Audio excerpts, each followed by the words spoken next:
The law of attraction is a mysterious force that is at play every moment of our lives. It manifests itself in our thoughts, emotions, actions, and even in the events we attract into our lives. If you understand how this law works, you can consciously use it to create the life you want. First of all, the law of attraction makes no distinction between positive and negative thoughts. It simply sends back to you what you emit. If your most dominant thoughts are negative and coupled with emotions such as fear, anger, or frustration, you will attract negative situations into your life. On the flip side of that, if your most dominant thoughts are positive and are coupled with emotions such as gratitude, joy, and love, you will attract positive situations into your life. If you want to change your life, you have to start by changing your mindset. This means that you must learn to think positively and visualize the life you want. The more you visualize this life with emotion, the more you will attract it to you. But be aware, the law of attraction does not work like a magic wand. You can't just sit on your sofa and wait for things to happen. You need to take concrete steps to achieve your goals. The law of attraction will help you attract the opportunities and the people who will help you achieve your goals, but you still need to act. So my intentions behind having these conversations are to give people the opportunity to share their real life stories of success by working in harmony with the law of attraction. I want to gather as much evidence for people to see that this is real and that they too can use the law to create the life they want.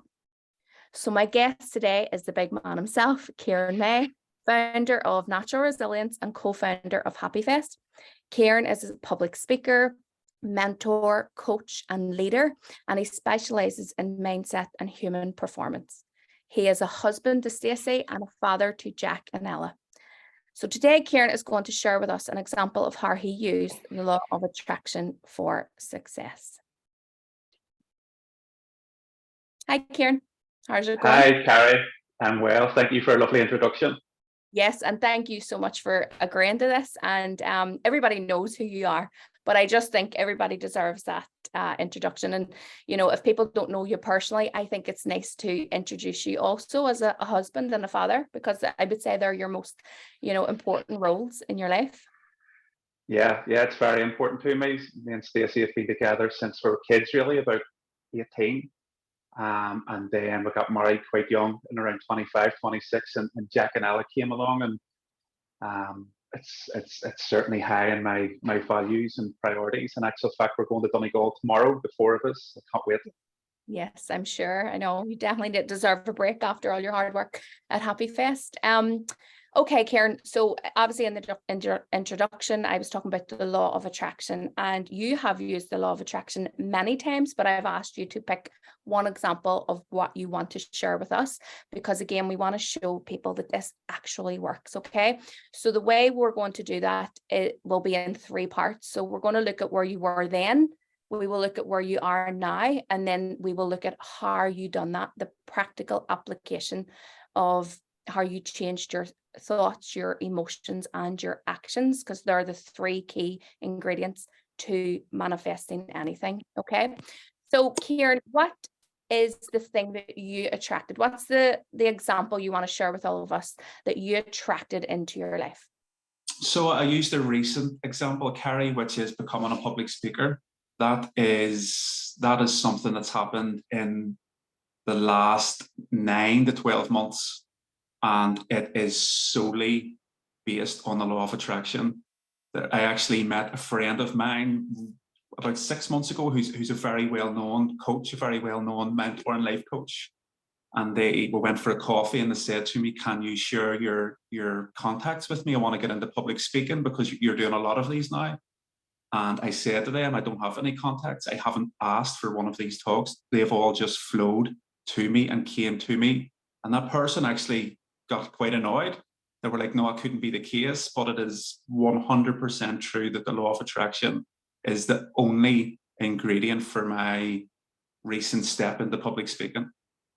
Wow. So it's true that you attracted the opportunities and the people into your life to achieve this goal? 100%. 100%. I've never, this is and I'll speak more about it as we go on into the different categories, but I'm approaching 100 public speaking appearances in just under a year, and I haven't asked for one of them. Not one of them. They have all attracted them all. And that sounds bizarre or unbelievable to some people, but hopefully through our conversation, I can show how I done that. Yes, absolutely. I mean, that just gives me goosebumps thinking about that, because this is just amazing that we have access to the law of attraction. Every single human being does. And yes, so we'll get into, Ciaran, the process. Okay, so first of all, we're going to start with who you were back then, before you were a public speaker, when you decided this is what you wanted to do.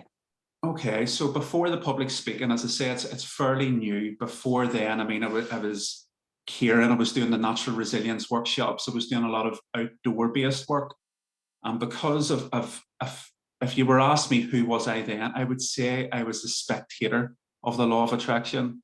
I went to the seminars, I seen people stand on stage talking about it, about how they have attracted relationships and new business ideas.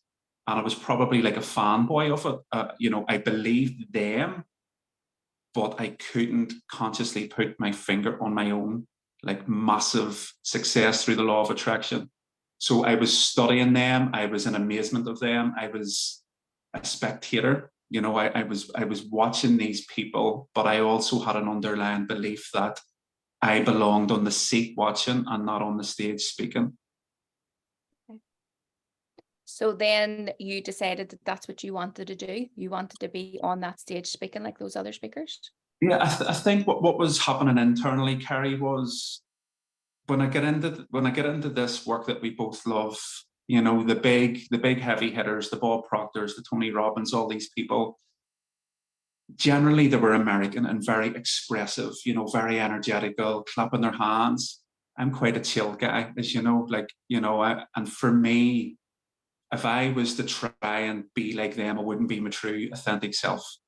And what happened was I was just assuming that if you were to stand on stage and tell people about personal growth, you had to be, you know, the Tony Robbins, you had to be this big energy expressive person.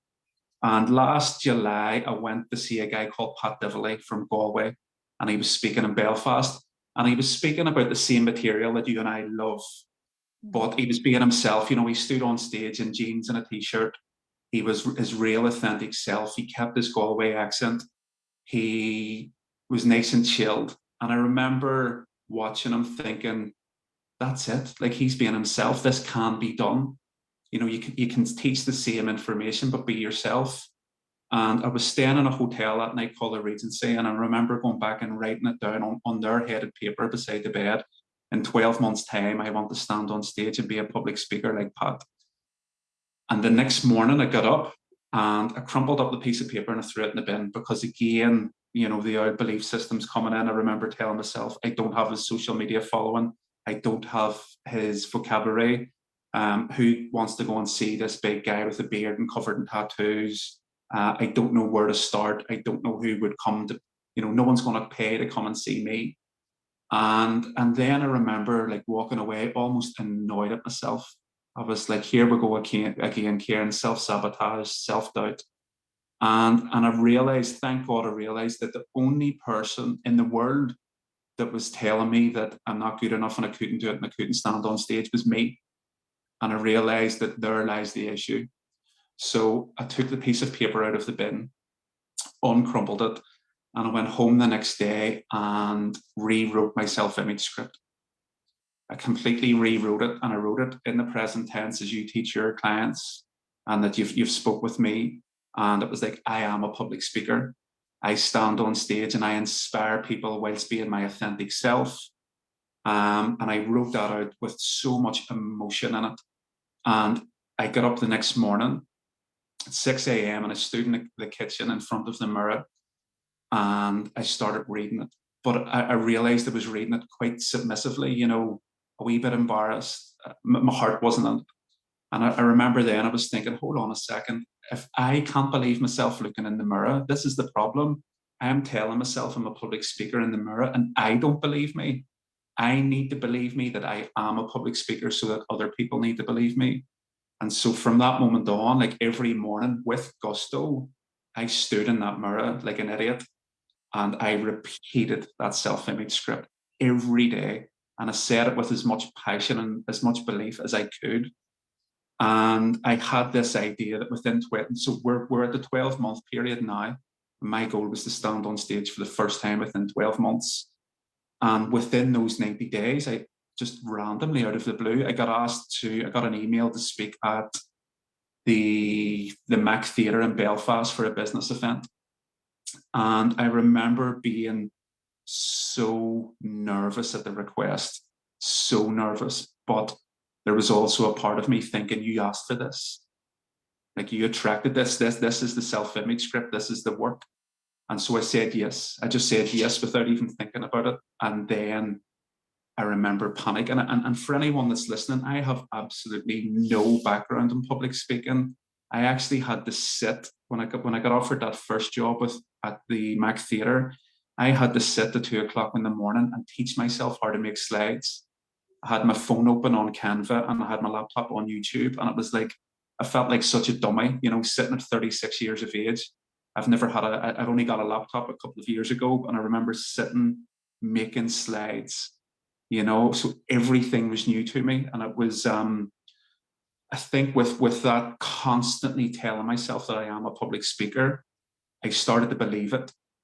And then I started to act differently. I started to actually, Neville Goddard talks about the power of assumption. I changed my bio to public speaker. I started to tell people, oh, I am a public speaker. If somebody was to ask me, do you do talks? Straight away, I was like, yes. I created a price list for if big companies would ever want my services. Now, a big company at this stage never had, but I was already creating a price list should they contact me. And of course, they then started to do it. And from those 90 days of reading the self-image script, in the 12 months, instead of standing on stage once, I'm now approaching the 100 mark. Now, this is the bit where the coach didn't believe me. I've never, and this is on my 2 children's legs, I've never sent an email asking for any of those talks. I have never done a cold call through LinkedIn or a phone call. I've never approached anyone. Every single talk on my children's legs has been attracted because I have changed the narrative internally and put myself on a frequency that I believed I was a public speaker and started attracting these gigs. And so no one will tell me otherwise. No one will tell me otherwise that the law of attraction doesn't exist. Now, I think a lot of that was connected with that law of assumption, and that, I had to first assume myself and start acting as if I was a public speaker. And I loved your introduction in that, those talks didn't come by me sitting on my arse, just going, oh, I want them. It was the change started from within, Oh, Ciaran, I don't even know if you see my eyes. I was almost crying there. Just listening to the transformation of, someone who's sitting in the crowd going, oh my God, I wish I was like that. I wish I was on the stage. And then going back to your hotel room, writing it on the paper. Yeah, this is what I'm going to be. And then that inner dialogue was like, no, who do you think you are? And that made you crumple it up and throw it back in the bin, and it's like, it's almost like you don't deserve that. You're not worthy of that. And who do you think you are? Those that inner dialogue, with which so many people will resonate with. Most people will go, yeah, I know what he's talking about, because I've talked to myself like that and I've put myself off doing things. And I love how the transformation is, this is where you were a year ago, and then here you are. You have surpassed your goal by 100%, 100% past your goal, because you said you only wanted to do one public speaking event in a year, and you've done almost 100. And the transformation is just unbelievable. And like you said, it had to start, first of all, you wrote out, this is what I want. You were super clear. This is the goal that I want. This is what I want to do with my life. And then you had to then start changing the way you were thinking, because your thoughts were, no, who do you think you are? I can't do this. I'm feeling nervous. And then until you literally get up, wrote out your self-image script, and you practice that. So there was the action that you were taking, and you get up every day practicing that in the mirror. This is who I am. You changed your bio.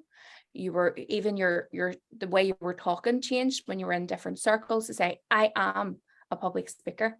Mhm. So what also came with that, obviously, is the action you took. You says, didn't know what I was doing. You had to feel, I'm sure that was uncomfortable for you. It was, for me, when I look back now in hindsight, Carrie, it's almost as if the universe is like, okay, you want this? Prove it. Yeah. Prove it. Go and teach yourself how to make slides. Or you're saying you want, here, go and speak in the Mac Theatre in front of hundreds of your peers. And I remember sweating from head to toe. Like, I remember sweating. I remember my mouth being dry. I remember one of the gigs at the very start that my mouth got so dry on stage, I couldn't speak. Like, I literally couldn't speak. And I turned around, and the only person beside me was Michael Conlon, the boxer. And I remember taking the bottle of water off him and apologizing. I just needed some water in my throat. And I remember coming away from that thinking, I can't do this again. Why am I putting myself under this? But then I remember thinking, hold on a second. This shouldn't be easy.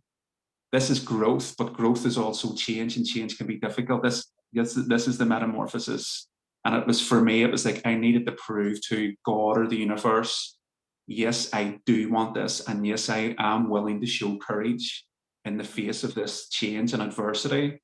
And I think that's where, for me, it was a process of obstacles. And it was like, are you willing to find a way around this obstacle? Like, why should it be easy? Life can't be easy, or we'd all be millionaires with six packs. It's like we have to, it's almost like proving your worth. It was most definitely uncomfortable at times. And in actual fact, it's something I'm going to sit down and rewrite the self-image script again, because I believe in it all so much now because of that last year. I then get it. I'm excited. I'm excited, and I want to rewrite it. That I want to talk on the international stage, and I now have to change my paradigm from thinking I'm satisfied with speaking in Belfast and stuff, but I probably still have self-limiting beliefs now that I'll only ever speak in Ireland, where I want to go and speak in the Middle East and America and the UK, and so I need to reframe everything internally again. So it'll be interesting to maybe do this again next year to show that the same processes work from A to B and now from C to D. Yeah, well, the thing is, you already know the process. Yeah. And what I loved when you said there, that you had to prove yourself because, obviously you had to take the action and feel uncomfortable. And I love that little saying that no one ever walked up a hill accidentally. Don't walk up a hill. I was actually doing the morns on Monday. We were going up the Slave Donard Peak, and this came into my mind thinking we have to be intentional about this. No one ever walked up the Mourne Mountains by accident. You didn't just land there. It takes work, and it is hard work, but it's so worth it when you get to the top. So even looking back on your journey of transformation from all your work in natural resilience, but to becoming a public speaker, you were going up the mountain. You had to, you said, this is, I want to get to the top of the mountain, and you were prepared to do the work, and that's what I want people to understand, that it has to be worth it. And because you're going to have to come across challenges, yeah, it is part of the process. And you know what I love about it, Ciaran? It just makes your story so much interesting when there's conflict and when there's challenges. Yeah, that's it. I mean, it's like if you read anyone's autobiography, it's never a case of, oh, I was born into comfort and I just played it safe my whole life. I just went into autopilot and cruised along. It's like the best stories come out of adversity and challenge and resistance and rebellion and all those things. It's almost as if that's what shapes the character. That's what shapes the soul. Or certainly it's what allows the soul or the spirit to bust through and express itself. Yes. And tell me this, because obviously we were speaking before, and we were talking about two of the most important ingredients that we need to have in this whole law of attraction are faith and gratitude. So let's start with faith. Where did faith come in to this whole process of transformation for you? Faith played a massive part in this, because for me to get those talks, I had to free up my diary. So I had to make a decision. I'd taken on a wellness center last year, and I have to have a certain amount coming in to pay for that, but I had to clear up my diary from, workshops and one-to-one clients to allow chunks of my diary to be free for these businesses that hadn't even approached me yet. I had to have faith that I was going to get asked by certain companies, and that I had to have faith that they were going to pay me this amount that I'd never dreamed I'd be paid before for a public speaking gig. And so that faith, I'm going to be honest with you, it was almost like a constant battle between faith and fear. Yeah. But I had to have an insurmountable element of faith to say, no, this is going to work out. And also on the law itself of attraction of, I don't need to message these people. Now, that might seem egotistical, but it's not. It's pure faith that it's just going to work out. If this is who I am, and my big thing was in that self-image script, it's not about me. I want to be a conduit for information that's going to inspire people to, live a better quality of life. And if that's the case, then God or the universe will provide a way for that to happen. And so don't get me wrong, I came up against my own obstacles of how much faith can I have, or faith can be testing at times, but it still plays an astronomical amount within how I plan my year. Is I just have faith that these talks are still going to happen, because what I'm saying still needs to be heard.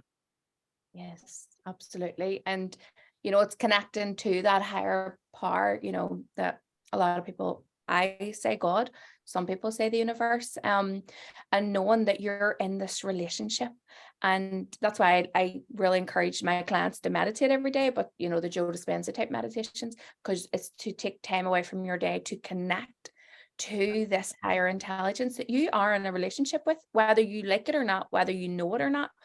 But it's good to go into it consciously so that you can work together and be in, like I like to say, it's being in a dance with each other, that you want to work in harmony with each other and know your role, and then know the role that God will play. And, and that is obviously where faith comes in, because it's having faith that I will be sent on the path where I'm meant to go, because you have a purpose. Everybody has their own purpose to play. So do you think that God or the universe is not going to help you live out that purpose? So that's what helps me keep the faith, that I will go where I am going to go. I will be led on the path, and I will do it to the absolute best of my ability. So how did gratitude then come into the equation for you, Ciaran? Gratitude. I remember expressing gratitude, Carrie, without, it's having a gratitude practice is now like a big thing, and people are trying to consciously express gratitude. I think I started to unconsciously express it initially. I remember, like, even now, like, there's times you actually get quite emotional because of how my life has changed, because it just seems like yesterday. I remember being on a building site, hungover, wishing I hadn't been thrown out of school, all these things. I remember sitting one day on a building site, exhausted, like just pure exhausted, 12-hour shifts, covered in dirt, thinking, I've thrown my life away. I was intelligent at school, but when my mother and father broke up, I stopped going to school a lot, and I felt as if I've just wasted my life. That's it, over. I've now just accepted. I've just thrown my intelligence away, and I'm now just a labourer. And I remember daydreaming. About what my life could have been like, and then there's times coming away from different events and talks, and just the fact that people listen to what I'm saying. Like, I'll be honest, there's still this big, like, there's still these pinch me moments where I'm afraid of life. This is a dream, and I'm about to wake up, and it was all a dream. And there's times I get emotional. There's times I get down on my knees and pray and just thank God. I'm like, thank you. Like, and there's times I drive home, like from maybe doing a public speaking gig, my eyes are filled up. I'm going home to my wife and kids thinking, geez, life was very, very close to being very miserable at one point, you know, and I still have a massive amount of gratitude, and I'm hit with it every so often, almost to the point of tears. But for me, that's probably where the magic is as well, because I think it's okay writing 3 things down that you're grateful for every day, but we have to remember that gratitude's a feeling, and we need to feel that feeling of being grateful. Yeah. And for me, don't get me wrong, I think we're all guilty of taking things for granted. You know, we're all, and for me, that's the opposite of gratitude, is that when then all these beautiful things that we've prayed for are happening, and we take it for granted. Oh, and it's very, very important to take that wee space to maybe just thank God, or to thank the people that have, you know, helped you, or to thank yourself, whatever it may be, but just to have that appreciation, that, you know, just to say thank you. I think it's very important. Yeah, absolutely, Ciaran. I mean, it's something I'm diving more into myself. And it's one of the main things I would do in my day, is to take time out to express gratitude. And yes, you're writing it down, but actually feeling that. And the way I feel it is, it almost feels like my heart's overflowing, and I feel emotional. Like I'm so grateful. I feel like I want to cry. That's the kind of emotions that I stir up within my heart. But yes, of course, that's 2 of the main ingredients is faith and gratitude. So before we wrap up, Ciaran, I just obviously want to ask you, were confidence played in, again, the whole process of the transformation? Because obviously confidence, again, is a massive thing, especially if you are a public speaker. You have to, you know, you're exposing yourself on stage, not exposing yourself, but, you know, you're being vulnerable on stage to these people, and it's holding their attention and getting your message across while being authentic to yourself. So were you always confident? Absolutely not. Now, I had confidence in the process. Mm-hmm. I had confidence in the fact that if I was to choose my discomfort, to choose to step on stage, to keep doing it, you know, to choose to improve my resilience, I had confidence that if I was to continue doing that, then the other type of inner confidence would come. But in terms of feeling confident within myself to stand on stage, no, I still get nervous. I still get sweaty palms. I still get a dry mouth. I still wonder, what the heck am I doing? Now, I've noticed that is diminishing, and probably only recently, but certainly the first 10, 20, 30 talks, you know, even after that, I remember getting nervous to the point of thinking, oh, this would be easier just to run out the back door and not do this. And somebody had said, I remember being, because we're hard on ourselves sometimes. And I remember being hard on myself. I'm like, wow, I'm trying so much. Like, why am I getting so nervous? And somebody had said to me, who do you think you are that you should be confident in something you've never done before? And I was like, what do you mean? And they were like, well, you know, you become confident in something that you practice. You're only into public speaking 3 months. There's people that's been doing it 3 years and still aren't confident. Don't be expecting to be perfect at it. And for me, it just took away a wee bit of the pressure.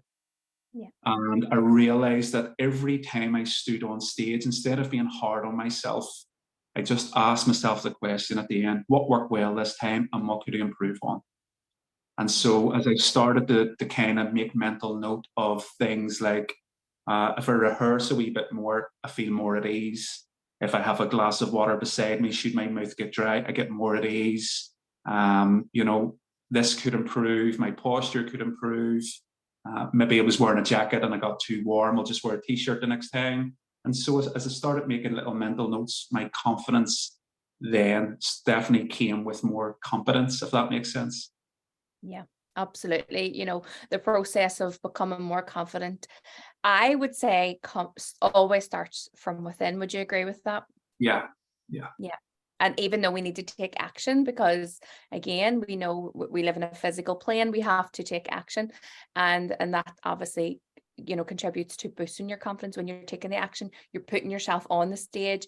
And then I love when you said there, I just look at it now from the point of view to say what went well And going forward, how can we improve? And that is, it's just a constant process of improving and evolving yourself. Yeah. So Ciaran, anything else you want to add before we wrap up? No, just I would like to point out, with the law of attraction, it started working for me at this level when I started to understand it. And I was a skeptic. I was one of the people that thought it was woo-woo. And I'm just throwing my hands up to that. You know, my father was quite an industrious man. You know, fellas should work in building sites. We should work hard. You can have what you want, but you need to work so hard for it. And he used to say the expression, "Only a dead fish goes with the flow," meaning that nothing in life flows to you. And that's where I struggled with the law of attraction. You know, oh, these things won't happen. Yeah. Then I realized that was just my father's philosophy. Yeah. And a philosophy doesn't necessarily mean it's right. You know, because when I looked at him as the man he is now in 60s and maybe not in great health and maybe not particularly happy, I realized, okay, well, maybe he's wrong. Maybe things can flow to you. Maybe you need to be open for these things to flow to you. Maybe you need to have faith that these things will happen without necessarily seeing them. And it's when I started to change my philosophy and accept that these laws, that we can live in harmony with them. We just need to change our kind of internal belief systems. That's when it started working for me. So for anyone that's thinking, going, oh, you know, that's okay for you, understood it, that I was the skeptic. I was the person that believed it didn't happen, that you could only work hard. Then I didn't understand it. And I was a spectator of other people attracting it into their life. But then I went from somebody that embraced it and can wholeheartedly say that it is magic, but the magic exists within you.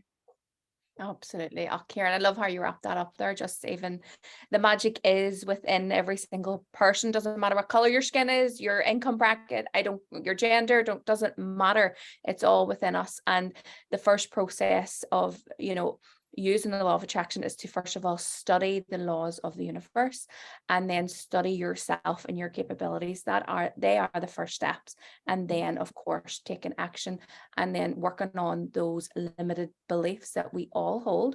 They're almost handed down to us by our parents. It's almost like our inheritance, you know. You're not getting a house in the will. I'm raging. So there's people across the world, they inherit millions off their parents. I inherited a load of self-limiting beliefs.